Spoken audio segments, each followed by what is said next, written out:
আমি উনার মুখে শুনলাম, আমি উনার ইন্টারভিউ দেখলাম পিঠে নাকি দাগ এরকম নাকি আছে।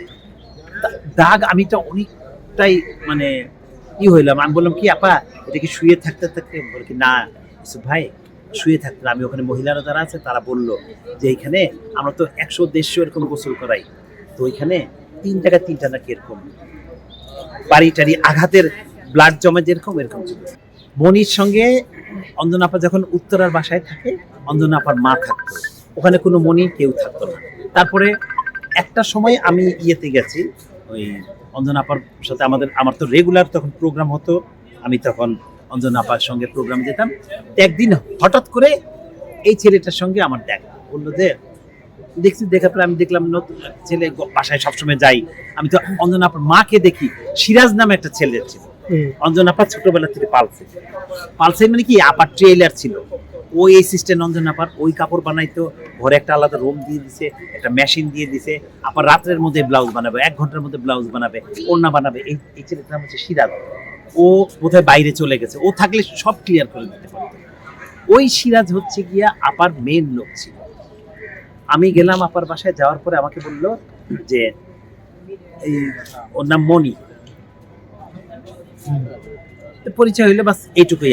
আমার আরো তো কিউরিসিটি নাই যে ছেলে মেয়ে নাকি ভাই বন্ধু কোনো কিছু। তা আমি জিজ্ঞেস করলাম কে? বলে আমার ভাই হয়। তা আমি বললাম যে উনার ভাই, আমি জানি উনার যে ভাই আছে সেই ভাই তো বাইরে চলে গেছে অনেক আগে। একটাই ভাই, ওনার 2 বোন, রঞ্জনা অঞ্জনা, 2 বোন আর ভাই।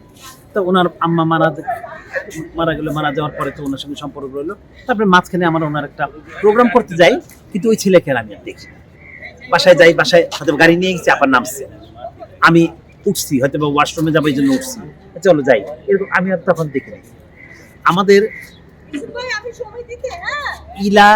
ইলা নামে একটা মেয়ে আছে, আমাদের ডান্সের ইলা, ও চলচ্চিত্রে নৃত্য পরিচালনাও করেছে 2টি ছবিতে বোধহয়, এবং ও নৃত্যশিল্পী ও আছে। ও আজকে সকালে আমাকে ফোন দিল, কথা বললাম। ও বলল যে আমি বললাম যে আমাকে সবাই বলে আমি নাকি ওকে নিয়ে আসছি, তুই বলতো। বলে কি শোনো, অঞ্জনা আপার একটা জন্মদিন ছিল, সেই জন্মদিনে আমাকে বললো ইরা তুমি তাড়াতাড়ি করে আসো, আজকে একটা ছেলে আসবে, একটা গ্রুপ আসবে, ওরা গান গাইবে। এই হলো মানে মনির এন্ট্রি অঞ্জনা আপারে। তারপরে শুনলাম অঞ্জনা আপার ভাই, সেই হিসাবে তো অনেক চ্যানেলের ইন্টারভিউ আছে, একসঙ্গে বসে ইন্টারভিউ আছে, সেটা বোধহয় 3য় মাত্রা নাকি প্রোগ্রামে ওকে নিয়ে গেছে, জানতাম। তা আমি জিজ্ঞেস করলাম যে তোমার ভাই? বলো এটা আমার ভাই।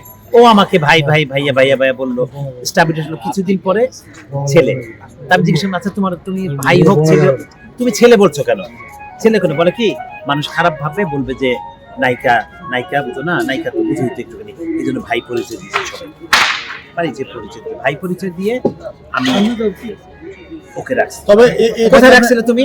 বলে কি আমি অনেক দূরে রাখছিলাম, তোমরা দেখো নেই। আচ্ছা ঠিক আছে।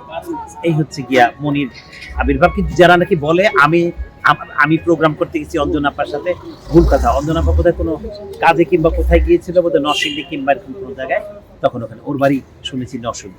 সেটা আরেকটা বিষয় বলবেন, সেটা হচ্ছে অনেকেই বলছে যে এটা আসলে মানে সাধারণ মৃত্যু না, এটা আসলে হয়তো বা কোনো তাকে হচ্ছে যে মারধর অথবা সে তো ব্রেন স্ট্রোক করে 7 দিন তাকে হাসপাতালে নিয়ে যাওয়া হয়নি। সেক্ষেত্রে আপনার কাছে মনে হয় কি আসলে সাধারণ মৃত্যু নাকি তাকে আসলে খুন করা হয়েছে?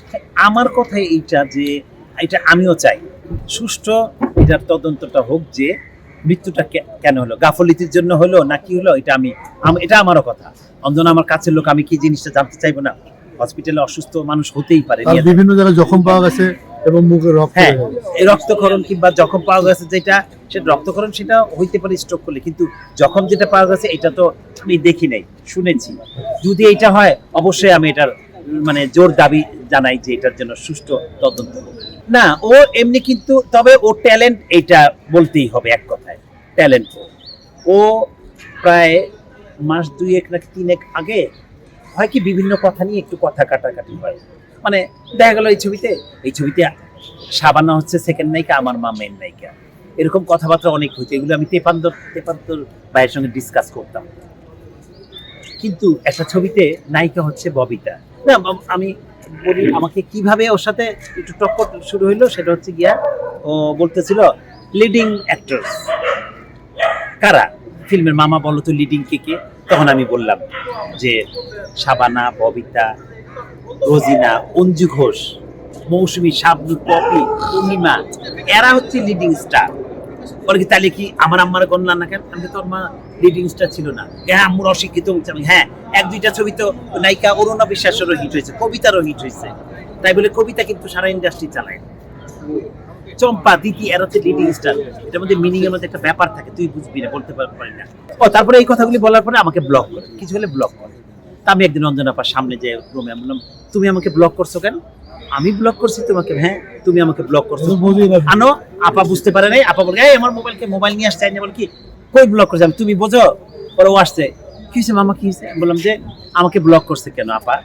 তোমাকে ব্লক করছে? হ্যাঁ আমার এখানে ব্লগ দেখাচ্ছে সব জায়গায়, আমি দুই জায়গায় বলছি, আমাদের সবার যারা যারা কাছে আছে তাদের কাছে দুঃখ করছে, আমাকে ব্লক করছে। তো পরবর্তীতে আবার আচ্ছা দেখি চেক করে কি কি অ্যাক্টিভ, এখন ঠিক আছে? আমাকে এখন ঠিক আছে।